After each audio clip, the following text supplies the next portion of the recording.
7:04 de la mañana, amigos. Vamos a conversar en nuestra primera entrevista de hoy con Marianela Herrera, vía Zoom. Ella es médico con posgrado en nutrición clínica de la Universidad Simón Bolívar, miembro del Observatorio Venezolano de la Salud, investigadora del CENDES, profesora de la Universidad Central de Venezuela, miembro del Consejo Directivo de la Fundación Bengoa. Ustedes se dan cuenta, amigos, que nosotros en este programa presentamos a la gente intentando honrar su currículum. Eso es importante, decirle al país quién es cada quien y cuáles son sus méritos académicos también.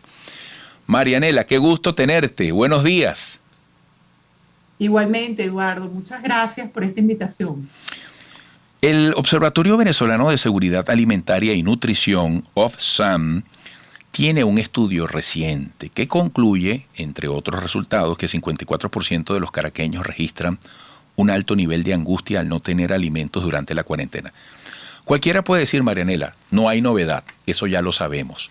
Pero, ¿qué destacarías tú con respecto a este hallazgo que puede ser extrapolable, con los matices del caso, al resto del país? Fíjate, sí, realmente el Observatorio Venezolano de Seguridad Alimentaria y Nutrición ha hecho un gran esfuerzo durante los meses finales del 2020 y los iniciales del 2021 para recopilar información respecto a la seguridad alimentaria en el país, en todos los estados del país. De ahí que hayan unos resultados generales que nos dicen que hay, por ejemplo, 73% de personas que están caminando para obtener alimentos, pero hemos querido ir desagregadamente a cada región, a cada estado, porque queremos irnos más allá de los promedios. Los promedios son buenos para tener una idea general, más lo local y para el abordaje de las soluciones en términos de acciones públicas, nosotros tendríamos que irnos a cada estado, a cada región.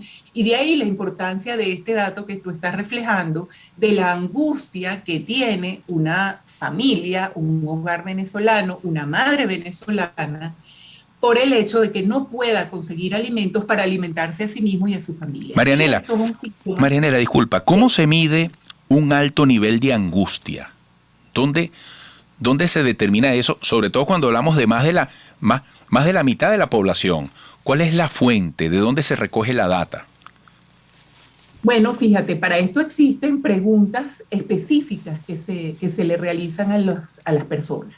Una de ellas es preguntarle directamente si se ha sentido angustiado porque no ha podido conseguir alimentos o si en los últimos meses o semanas, dependiendo del alcance de la encuesta, se ha sentido angustiado por esta situación.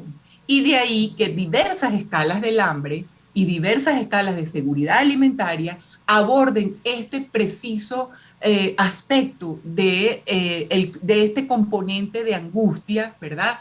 Porque esto nos puede dar un indicador temprano para poder prevenir en condiciones normales una situación peor. Si yo me encuentro angustiada hoy porque quizás no pueda comprar mis alimentos, eso quiere decir que a lo mejor yo hoy lo estoy comprando, pero a lo mejor la semana que viene no voy a poder acceder a los alimentos. Entonces, desde ahí sería esa gran importancia que en otras latitudes y en otras sociedades se utiliza como estrategia de prevención. Pero aquí es difícil realizar esa acción.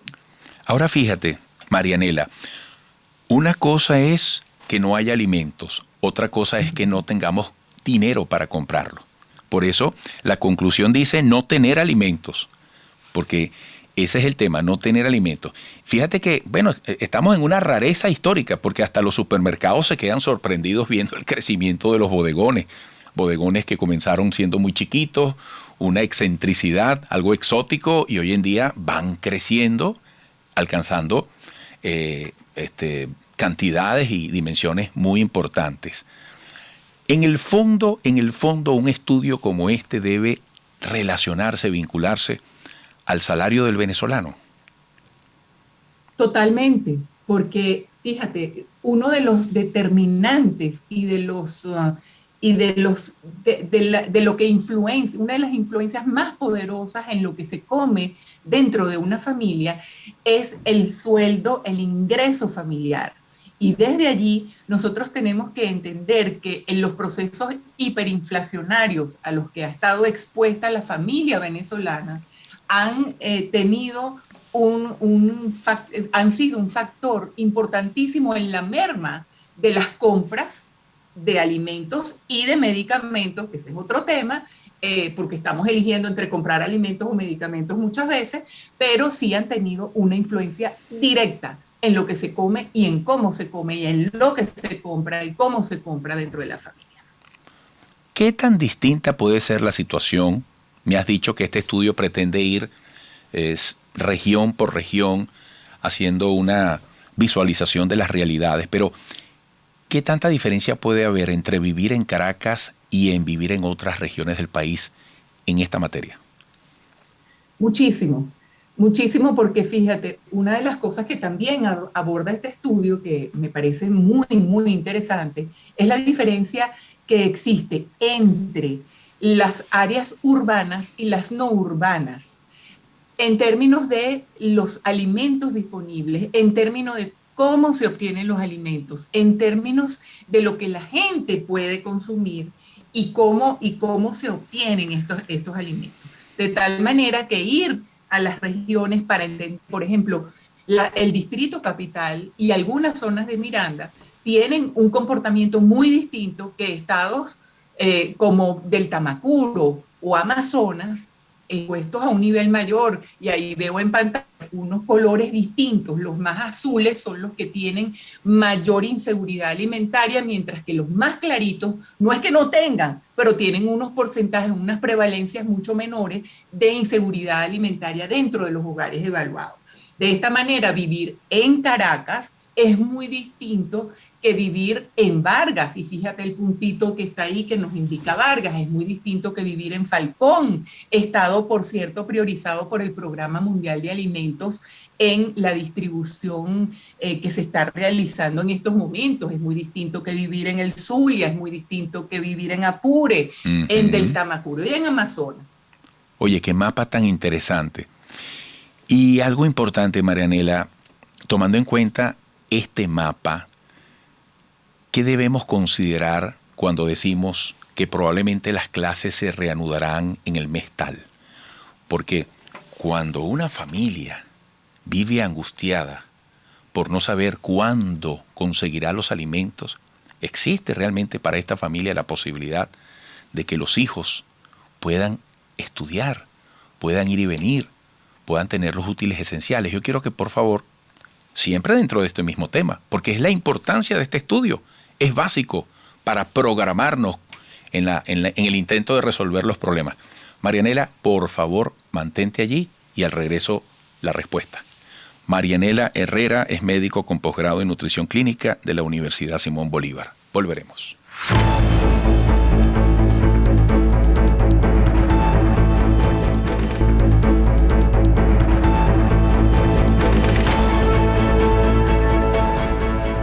Siete, 15 minutos, seguimos conversando con Marianela Herrera, médico con posgrado en nutrición clínica de la Universidad Simón Bolívar, miembro del Observatorio Venezolano de la Salud, investigadora del CENDES, profesora de la Universidad Central de Venezuela, miembro del Consejo Directivo de la Fundación Bengoa. Marianela, ¿cómo debemos relacionar esta situación que describe el estudio? Repito, 54% de los caraqueños registran un alto nivel de angustia al no tener alimentos durante la cuarentena. Para familias que presentan esta situación, ¿qué significa el llamado a volver a clases presenciales, por ejemplo?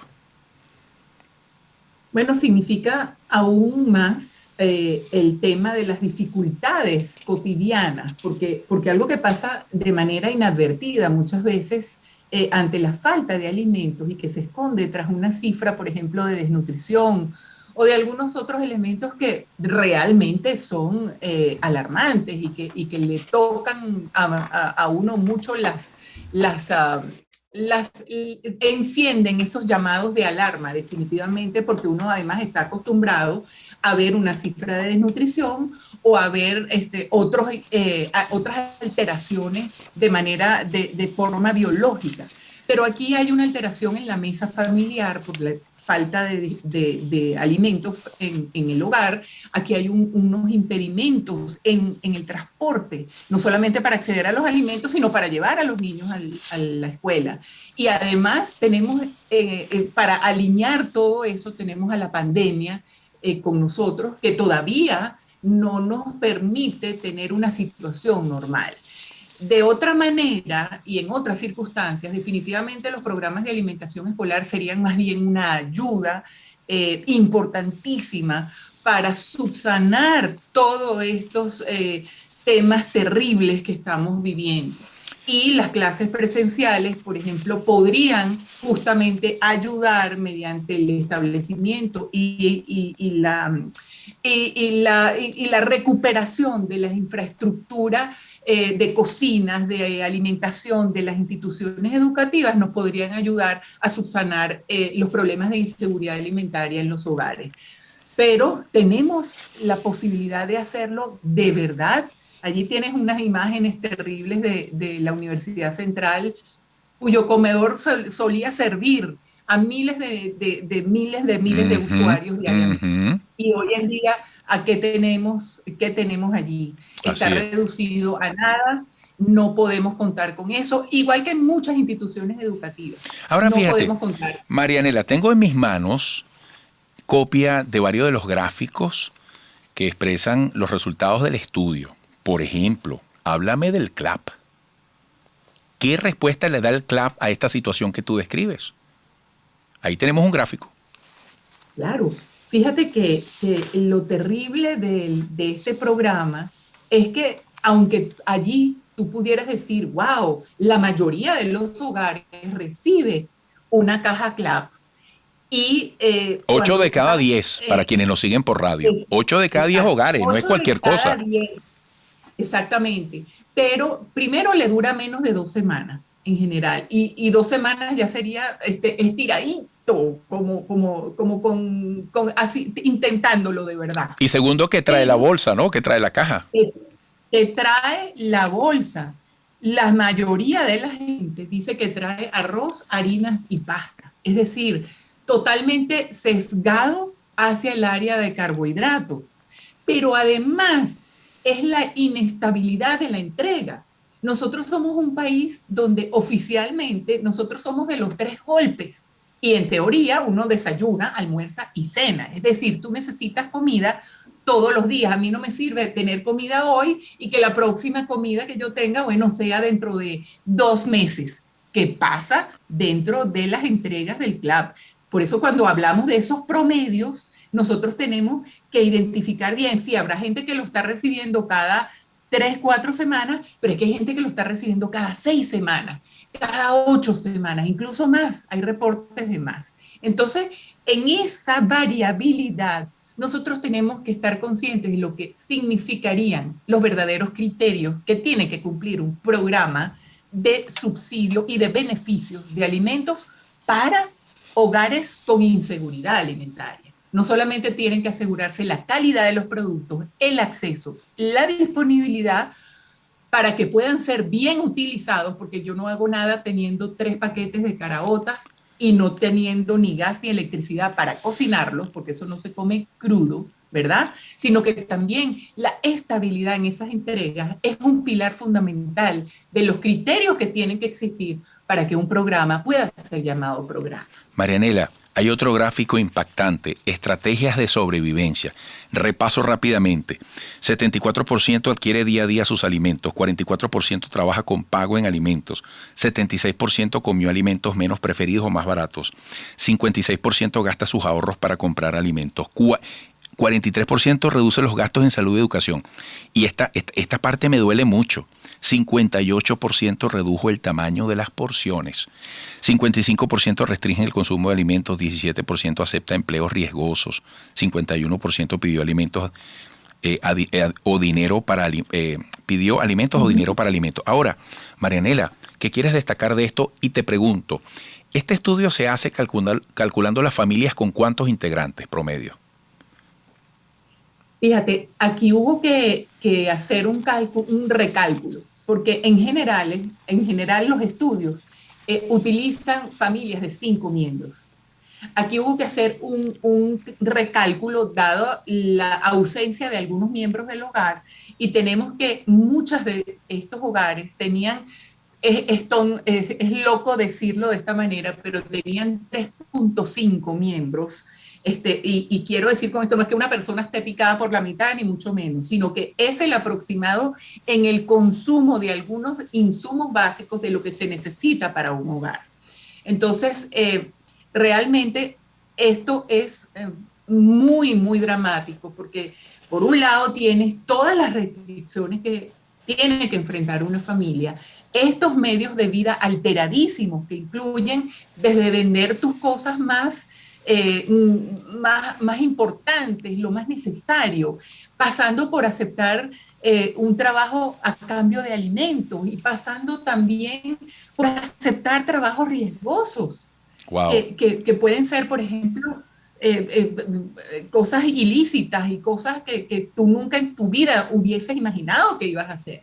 Pero es que además estamos enfrentando el efecto de la migración, que también ha impactado en que esta gente que antes estaba en el hogar y que podía contribuir positivamente, ya no se encuentra.